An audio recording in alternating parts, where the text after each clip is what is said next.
అందరికీ నమస్కారం అండి। ఈ రోజు వీడియోలో 2024వ సంవత్సరంలో వినాయక చవితి పండుగ ఎప్పుడు వచ్చింది, ఏ తేదీన జరుపుకోవాలి, ఈ రోజున మనము వినాయకుడిని ఇంటికి తెచ్చుకుంటాం కదండి।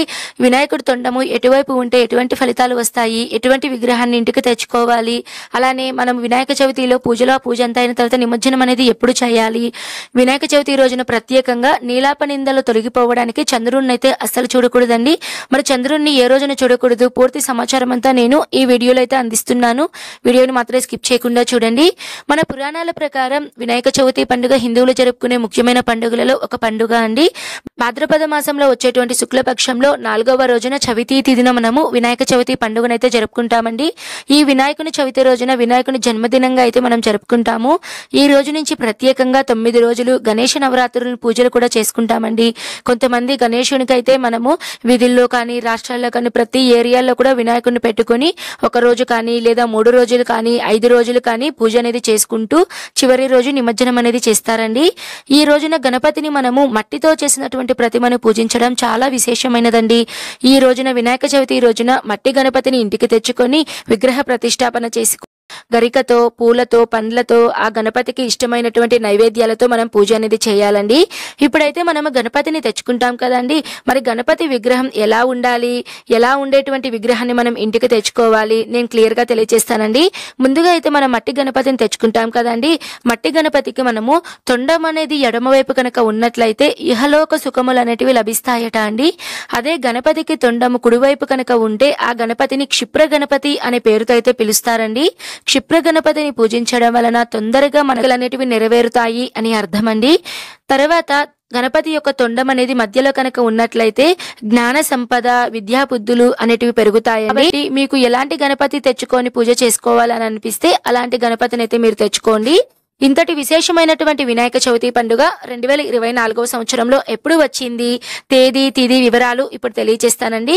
స్వస్తి శ్రీ చాంద్రమాన శ్రీ క్రోధినామ సంవత్సరం దక్షిణాయనం వర్ష ఋతువు భాద్రపద మాసం శుక్లపక్షం చవితి తిథి వచ్చే సెప్టెంబర్ 6వ తేదీ శుక్రవారం రోజున ఉదయం 11:52 నుంచి 7వ తేదీన శనివారం రోజున మధ్యాహ్నం 1:50 వరకు మనకి చవితి తిథి అయితే ఉంటుందండి। ఈ రోజు నక్షత్రం చిత్తా నక్షత్రం ఉదయం 10:28 వరకు ఉంటుంది। తదుపరి స్వాతి నక్షత్రం అనేది మనకి మొదలవుతుందండి। హిందూ ధర్మ ప్రకారం మనకి తెల్లవారుజామున ఏ తిథి అయితే ఉంటుందో ఆ రోజుని ఆ తిథిగా పరిగణిస్తాం కాబట్టి మనకి 7వ తేదీన ఉదయాన్నే మనకి చవితి తిథి ఉంది కాబట్టి 2024వ సంవత్సరంలో వినాయక చవితి పండుగను సెప్టెంబర్ 7వ తేదీన శనివారం రోజున అయితే జరుపుకోవాలండి। ఈ రోజున పూజను ఎప్పుడు చేసుకోవాలి అన్న విషయానికి వస్తే ఈ రోజు పూజ అనేది మీరు ఉదయాన్నే బ్రహ్మ ముహూర్తంలో అయితే చేసుకోవచ్చండి। అంటే 4:30 నుంచి 5:18 లోపల అయితే చేసుకోవచ్చు। ఈ రోజున మనకి అమృత ఘడియలు తెల్లవారుజామున 3 గంటల నుంచి 4:52 వరకు అయితే అమృత ఘడియలు అయితే ఉన్నాయండి। ఇంత ఉదయాన్నే మీరు ఎవరైనా కలశ స్థాపన చేసుకునే వాళ్ళు, కంకణాలు అనేటివి కట్టుకునే వాళ్ళు పూజ అనేటివి ఎర్లీ మార్నింగ్ చేసుకుంటే చాలా మంచిదండి।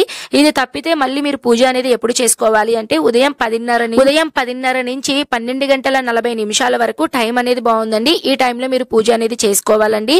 ఎందుకంటే మనకి ఉదయం రావుకాలం వచ్చేసి 9 నుంచి 10 వరకు ఉంటుందండి।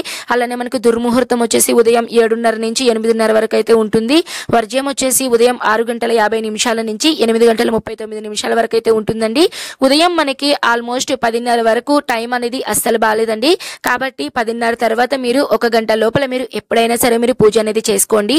ఒకవేళ ఉదయం పూజ చేయడం కుదరని వాళ్ళు మళ్ళీ సాయంత్రం పూజ ఎప్పుడు చేసుకోవాలి, ఉదయం పూజ చేసిన వాళ్ళు పునః పూజ అనేది సాయంత్రం ఎప్పుడు చేసుకోవాలి అంటే సాయంత్రం 6:22 నుంచి 7:30 లోపల మీరు పూజ అనేది ఎప్పుడైనా చేసుకోవచ్చండి। ఈ రోజున మీరు నీలాపనిందలు తొలగడానికి చంద్రుడిని అయితే అస్సలు చూడకూడదండి। మరి చంద్రుడిని ఏ రోజున చూడకూడదు అంటే మనకి రాత్రి సమయంలో, చంద్రుడు రాత్రి సమయంలోనే కదండి వచ్చేది, కాబట్టి రాత్రి సమయంలో చవితి తిథి ఎప్పుడు ఉంది అంటే మనకి 6వ తేదీన శుక్రవారం రోజైతే ఉందండి। కాబట్టి మనము ఈ వినాయక చవితి పండుగ రోజున చవితి తిథి అనేది శుక్రవారం రోజున ఉంది కాబట్టి శుక్రవారం రోజున మీరు ఎట్టి పరిస్థితుల్లో చంద్రుడిని అయితే చూడకూడదండి। తర్వాత మీరు నిమజ్జనం అనేది ఎప్పుడు చేసుకోవాలండి అంటే మీరు వినాయక చవితిని అయితే మీరు 7వ తేదీన కనుక మీరు విగ్రహ ప్రతిష్టాపన చేసుకుంటే 3 రోజుల తర్వాత కానీ లేదా కొంతమంది ఒక రోజులోనే చేస్తారండి। ఉదయం పూజ చేసి సాయంత్రం నిమజ్జనం చేసుకుంటారు। లేదు అంటే 5వ రోజున కానివ్వండి లేదా 9వ రోజు కానివ్వండి 11వ రోజు 21 రోజు ఇలా ఈ రోజులలో ఏదైనా సరే బేసి సంఖ్యలో ఉండే వచ్చేటువంటి రోజులలో అయితే మీరు వినాయకునికి నిమజ్జనం అనేది చేయాలండి. వినాయకుని చవితిలో పూజకు ఉపయోగించేటువంటి పూజా సామాగ్రి, పూజా విధానం, వ్రత కథ, నిమజ్జనం ఎలా చేయాలి ప్రతిదీ కూడా నేను మన ఛానల్లో వీడియో అనేది పెడతానండి.